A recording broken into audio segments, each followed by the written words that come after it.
ጦርነቱ እንደቀጠለ ነው። ጦርነቱ ይጀመራል። እናንተም ለማየት ያብቃችሁ። ካሁን በኋላ ምንም ርህራሄ የለኝም።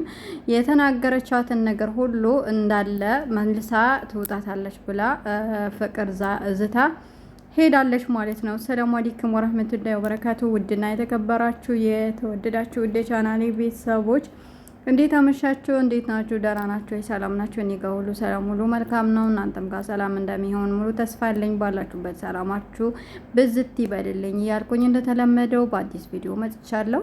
ወዳችሁ ፈቅዳችሁን ለምታበረታቱኝ እጅግ አድርጌ አመሰግናለሁ። ለቤት አዲስ የሆናችሁ ላይክ፣ ሼር፣ ሰብስክራይብ ማድረጋችሁን አትርሱ። የደውል ምልክቱን ተጫኑት። ላይክ አድርጉኝ። ዋርኒንግ አለብኝና ዋርኒንግ ይነሳና እኔም ልስራበት እና እይታ ይቀንሷል።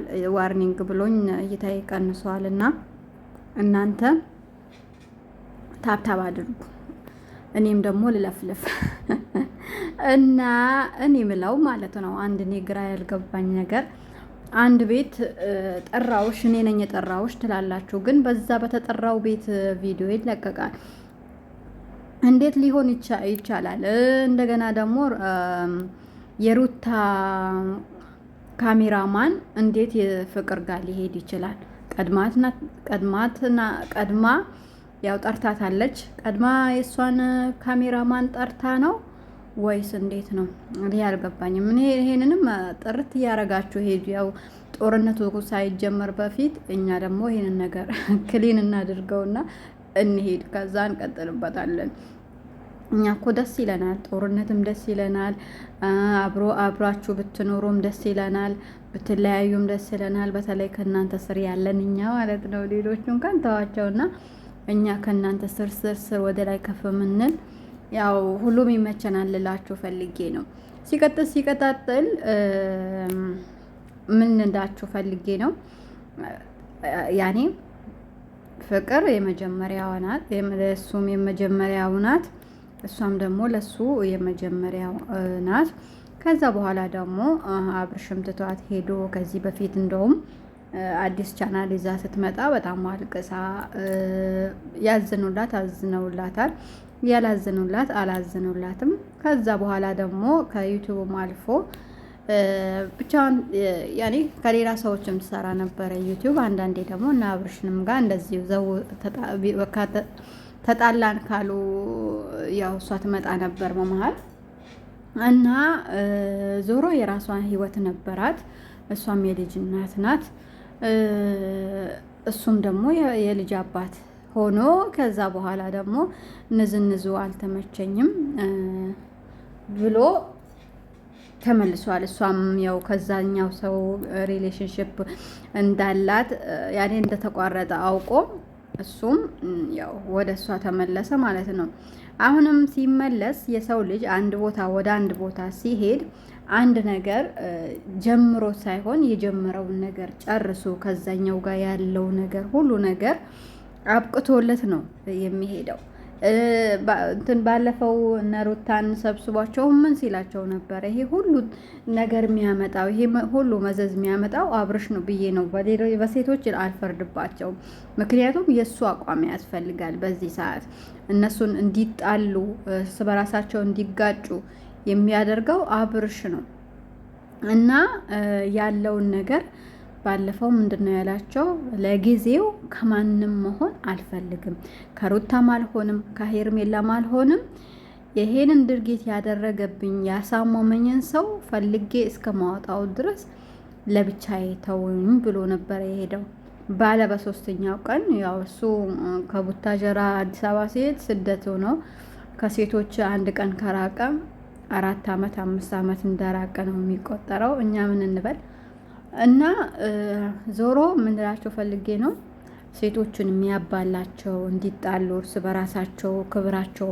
ሴት ልጅ ወጥታ ስለ ትዳር ስለ ውሽምነት ስታወራ ሁሉ ነገር አንጥሏ ነው። በተለይ ፍቅርም ስትመጣ ያው አሁን ካሁን በኋላ ማንም የለም እሱ ሲንግል ሆኖ ነው ያገኘሁት እያለች ነው። ከዚህ በፊት ደግሞ ከሩታ ጋር ሳይለይ ሄርሜላ ይዞ መጥቶ ነበር። ውሽሚት ብለን ነው የያዝናት እሷን እና ይሄን አክል ሴት ልጅ ይሄን አክል ለአንድ ወንድ ራሷን ዝቅ አድርጋ ስትመጣ እሱ ተመችቶት ይሄን ያክል እንትን ማድረጉ ሀቂቃ እኔ አግባብ ነው ብዬ አላስብም። ይቅርታ አድርጉልኝና ማለት ነው። እና አሁንም ነገሩ ሳይባባስ ሩታም ሰው እየላክሽብን ነው እያለች ከአስሩ እያማሽን ነው እያለች ነው፣ እየወቀሰቻት ነው። ፍቅርም ደግሞ ሰው ልከውብኛል፣ ማታ 3 ወንዶች እየተከተሉኝ ቤቴ ድረስ ደርሰዋል። የሆነ ነገር ቢፈጠር በእነሱ ነው። ማንንም የምጠረጥረው ሰው የለም።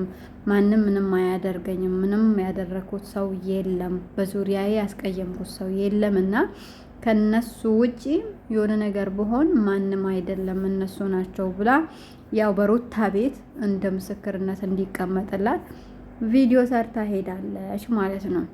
እና ሩታም ደግሞ እኔ ብቻዬን በቃሻለሁ ሰው ማለክም ብላ እሷም ያለችውን ብላለች። ሩታም የሆነ ነገር ብትሆን ከአሁን በኋላ ፍቅር ናት የሆነ ሰው የላከችባት። ፍቅርም የሆነ ነገር ብትሆን ሩታ ናት የሆነ ነገር ያደረገቻት ብለን በራሳቸው ያኔ በራሳቸው መስክረው ነው የሄዱት። የሆነ ነገር ቢከሰት በቃ ፍቅር እንደዚህ ያደረገቻት ሩታ እንደዚህ ያደረገቻት ነው ብለን እኛ ቪዲዮ መምጥተን የምንሰራው።